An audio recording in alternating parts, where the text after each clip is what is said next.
Welcome to Attleboro Update. After a mild winter, brisk change came to the Northeast last Tuesday as the state was hit by the blizzard of 2015. High winds and several feet of snow blanketed the state, halting travel and commerce. The storm brought nearly 1.5 feet of snow to Attleboro. City personnel were out in force during the storm, plowing to keep up with the rapid accumulation. DoubleACS spoke with Fire Chief Scott LaChance to find out more about the city's preparation for the storm. This happens to be the blizzard of 2015. Yes. We're kind of winding down a little bit now. What was your day like from yesterday to now? You know, one of the things that's different today than I think a long time ago is the weather forecasting is a lot better. So we were able to make a lot more preparations than, like blizzard of 78 and even just 4 or 5 years ago. So we started our preparations quite a few days ago. And on Monday morning, the city had a public safety meeting with the mayor and a lot of the staff from the city. And we put together a standard plan that we use for all of the storms, including what DPW is going to do for plowing and keeping the roads clear. And from a public safety standpoint, at least for the fire department, we had an additional 8 to 10 firefighters on for the duration of the storm. We do something now that we started doing during NEMO, was we put SUVs in service. So we put a couple of SUVs in service, one up here and one at South Attleboro Station, with 2 or 3 firefighters. So sometimes there's a paramedic on it, and that vehicle chases every call in the city that we have.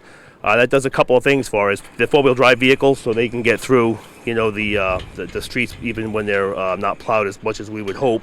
And then we also have, lets us keep the fire engines in service too. So the fire engines, although they're pretty good in the snow, we want to keep them available in case we actually have a structure fire. Using the SUVs is something that's really been highly effective. We also have a 4-wheel drive pickup truck that we put on a plow, and we use that during the storm. And what we find happens quite a lot is just from the wind like this, as you can see, when the rescues go out, especially well after midnight, they can get out to the main roads. But a lot of times it's the side streets, even though they're plowed, the wind just covers them, and we need to plow a little bit ourselves. We had a couple of calls for some real long driveways, a couple hundred feet, that we actually had to plow the driveway to get the ambulance in. So actually, all things considered, it's been, although we were busy, it was very uneventful. Everything worked exactly like it was planned. The city was well prepared. We operated the emergency operations center at a partial activation, so we did have it staffed with somebody to take calls, and we had a plan in place in case we needed any type of sheltering. It turned out there wasn't any need. We didn't even need a warming shelter. The loss of electricity for this storm was minimal so far. There were about maybe 40 households that lost electricity, and it's all been restored. Typically what we do for incidents like this is we open up an emergency operations center. That's a location where we actually have public safety people and city leaders meet to come up with a strategy for the incident, whether it's a storm or another type of incident. What we did on this storm was we activated the EOC, what we call partial activation, which was just one person operating in the police dispatch, handling all of the incoming calls that would be directed to the EOC, with a plan in place that as the incident escalated, or if it escalated, that there would be a way for them to get in touch with the public safety personnel, the police chief, the fire chief, the mayor certainly, and anybody else from DPW or whoever we felt was necessary to actually be at the emergency operations center to manage the incident. So that's typically the strategy that most agencies use when you open up an EOC.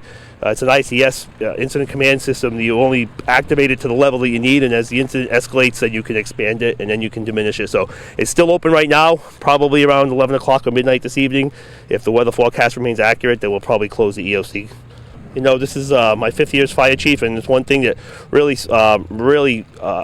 is consistent whenever we have an incident like this across the city, that all department heads work together. There's no egos.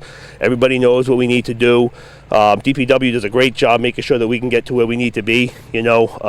Something as simple as getting back into the station here. The ladder truck has a hard time backing into the station with this snow, so DPW is here constantly making sure that we can get the trucks back in so that they're not freezing. So yeah, the team effort is great, and it's not just the city, it's actually a collaboration too of other communities. I've been in touch with the emergency management directors from all the surrounding communities who are in the same position as we are. All very fortunate, really almost no power outages in the 5 or 6 communities around us. So again, all in all, we definitely skirted something that could have been a lot worse. We really came through this storm pretty good. Yeah, absolutely. We're very fortunate. I don't think it was as bad as was forecasted, although there were some periods where it was pretty wind-driven snow. But overall, we're very fortunate, and got another few hours to hopefully get through, and hopefully we weather that okay. And I'm looking forward to July. Me too. Perfect. Thank you. Thanks.